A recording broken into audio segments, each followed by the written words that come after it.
बूढ़े और उसकी हिरनी की कहानी। बूढ़ा बोला, हे जिन्नराज, अब ध्यान देकर मेरा वृत्तांत सुने। यह हिरनी मेरे चचा की बेटी और मेरी पत्नी है।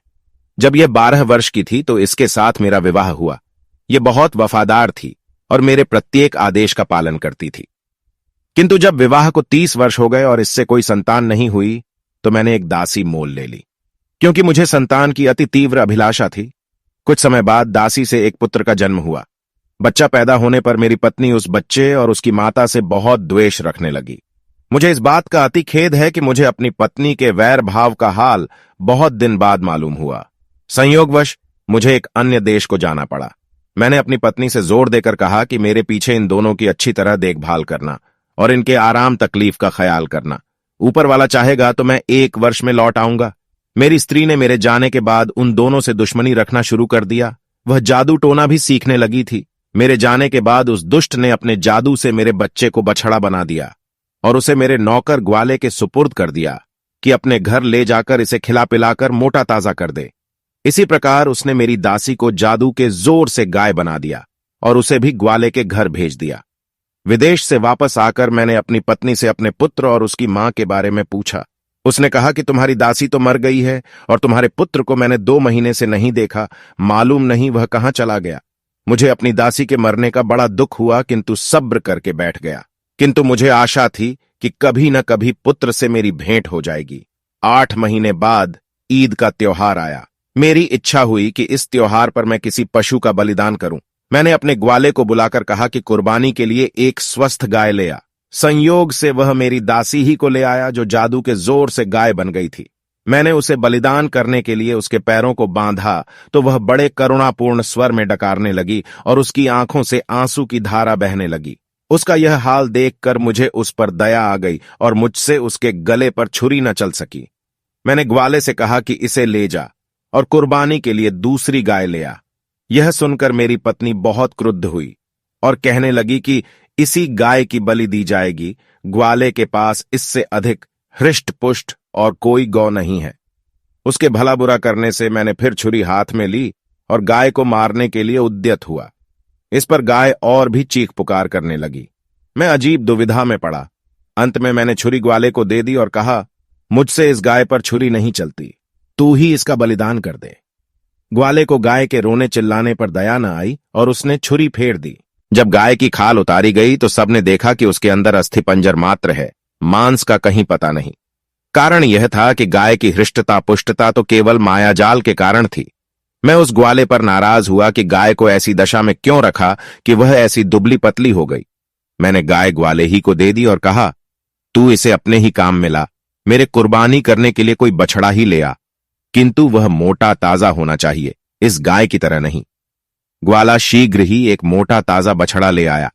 बछड़ा देखने में भी बड़ा सुंदर था।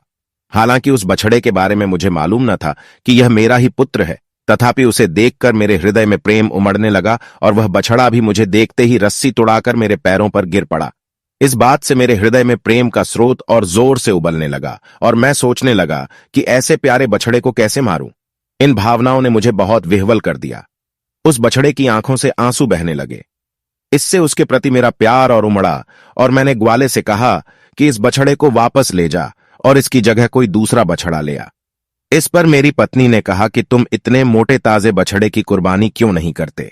मैंने कहा कि यह बछड़ा मुझे बड़ा प्यारा लगता है और मेरा जी नहीं करता है कि इसका वध करूं। तुम इसके लिए कुछ जोर मत दो। लेकिन उस निष्ठुर दुष्ट ने तकरार जारी रखी और वैर भाववश उसके वध पर जोर देती रही। मैं उसकी बहस से तंग आकर छुरी लेकर पुत्र की गर्दन काटने चला। उसने फिर मेरी ओर देखकर आंसू बहाए। मेरे हृदय में ऐसी दया और प्रीति उमड़ी कि छुरी हाथ से गिर गई। फिर मैंने अपनी पत्नी से कहा कि मेरे पास एक और बछड़ा है, मैं उसे कुर्बान कर दूंगा। वह दुष्टमना फिर भी उसी बछड़े को मारने पर जोर देती रही, किंतु इस बार मैंने उसके बकने झकने की परवाह नहीं की और बछड़े को वापस कर दिया। हाँ, पत्नी के हृदय को सांत्वना देने के लिए कह दिया कि बकरीद के दिन इसी बछड़े की बलि दूंगा। ग्वाला बछड़े को अपने घर ले गया, लेकिन दूसरे दिन तड़के ही मुझसे एकांत में कहा कि मैं आपसे कुछ कहना चाहता हूं और मुझे आशा है कि आप मेरी बात सुनकर प्रसन्न होंगे। मेरी बेटी जादू टोने में प्रवीण है। कल जब मैं उस बछड़े को वापस लेकर गया तो वह उसे देखकर हंसी भी और रोई भी।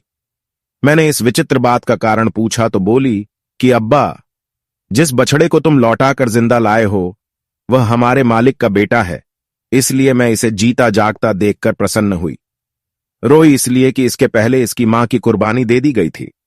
हमारे स्वामी की पत्नी ने सौतिया डाह के कारण इन माता पुत्र को जादू के जोर से गाय और बछड़ा बना दिया था। मैंने जो अपनी बेटी के मुंह से सुना, जैसा का तैसा आपको बता दिया। हे जिन्नराज, अब आप सोचिए कि यह वृत्तांत सुनकर मेरे हृदय में कितना शोक और संताप उठा होगा। मैं कुछ देर मर्माहत होकर चुप रहा, फिर ग्वाले के साथ उसके घर पर चला गया ताकि इस वृत्तांत को उसकी बेटी के मुंह से सुनूं। सबसे पहले मैं उसकी पशुशाला में गया ताकि अपने बछड़ा बने हुए पुत्र को देखूं। मैं उस पर हाथ फेरूं, इसके पहले ही वह मेरे पास आकर इतना लाड़ करने लगा कि मुझे विश्वास हो गया कि यह मेरा पुत्र ही है। मैंने लड़की के पास जाकर ग्वाले के मुंह से सुना हुआ हाल दोबारा सुना और लड़की से कहा कि क्या तुम इस बछड़े को फिर से मनुष्य का रूप दे सकती हो? उसने कहा, निश्चय ही मैं उसे दोबारा मनुष्य बना सकती हूं। मैंने कहा, अगर तुम ऐसा कर दो तो मैं तुम्हें अपनी सारी धन संपदा दे दूंगा। लड़की ने मुस्कुराकर कहा कि हम लोग आपके सेवक हैं, आप हमारे मालिक हैं, आपकी आज्ञा शिरोधार्य है, किंतु बछड़े को मनुष्य रूप में 2 शर्तों पर दूंगी। एक तो यह कि उसके मनुष्य बन जाने पर आप उसका विवाह मेरे साथ कर दें, और दूसरा यह कि जिसने इसे मनुष्य से पशु बनाया है उसे भी थोड़ा दंड दिया जाए। मैंने उत्तर दिया, मुझे तुम्हारी पहली शर्त बिल्कुल मंजूर है। मैं तुम्हारा विवाह उसके साथ कर दूंगा और तुम दोनों को इतना धन धान्य दूंगा कि जीवन पर्यंत तुम्हें किसी चीज की कमी नहीं रहेगी। दूसरी शर्त में निर्णय मैं तुम्हारे ही हाथ छोड़ता हूं। तुम जो भी दंड उसके लिए उचित समझोगी वही दंड मेरी पत्नी को दिया जाएगा। हां, यह जरूर कहूंगा कि हालांकि वह दुष्ट दंडनीय है, किंतु उसे प्राणदंड न दे देना। लड़की ने कहा कि जैसा उसने आपके पुत्र के साथ किया है वैसा ही मैं उसके साथ करूंगी।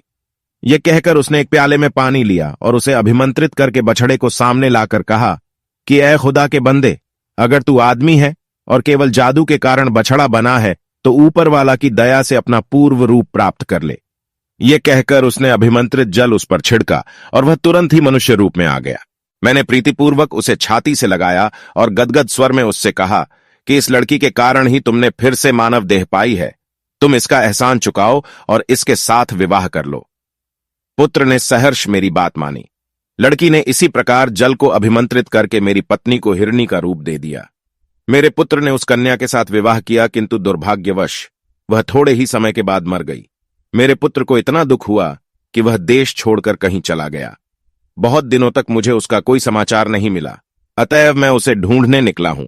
मुझे किसी पर इतना भरोसा नहीं था कि अपनी हिरनी बनी हुई पत्नी को उसके पास छोड़ता, इसलिए मैं उसे अपने साथ लिए हुए देश देश अपने पुत्र की खोज में घूमता हूं। यही मेरी और इस हिरनी की कहानी है। अब आप स्वयं निर्णय कर लें कि यह घटना विचित्र है या नहीं। जिन्न ने कहा, निःसंदेह विचित्र है। मैंने सौदागर के अपराध का 1/3 हिस्सा माफ कर दिया। फिर शहरजाद ने शहरयार से निवेदन किया कि जब पहला बूढ़ा मनुष्य अपनी कहानी कह चुका तो दूसरे बूढ़े ने, जो अपने साथ 2 काले कुत्ते लिए था, जिनसे कहा कि मैं भी अपना और इन दोनों कुत्तों का इतिहास आपके सम्मुख रखता हूं। यदि यह पहली कहानी से भी अच्छा हो तो आशा करता हूं कि उसे सुनने के बाद सौदागर के अपराध का 1/3 भाग और क्षमा कर दिया जाएगा।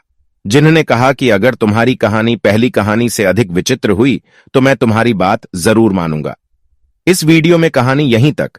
आगे के लिए आपसे मिलते हैं अगली वीडियो में। ऐसे ही और भी ढेरों मजेदार कहानियां, हैरान कर देने वाले किस्से, अनसुलझी घटनाएं, रहस्य और जानकारियों के लिए अभी हमारे चैनल को सब्सक्राइब करें। आपको ये वीडियो पसंद आया हो तो लाइक जरूर कीजिए और शेयर कीजिए। नोटिफिकेशन के लिए राइट साइड जो नीचे बेल आइकन है इसको दबा दें ताकि लेटेस्ट अपडेट आपके पास सबसे पहले पहुंचे।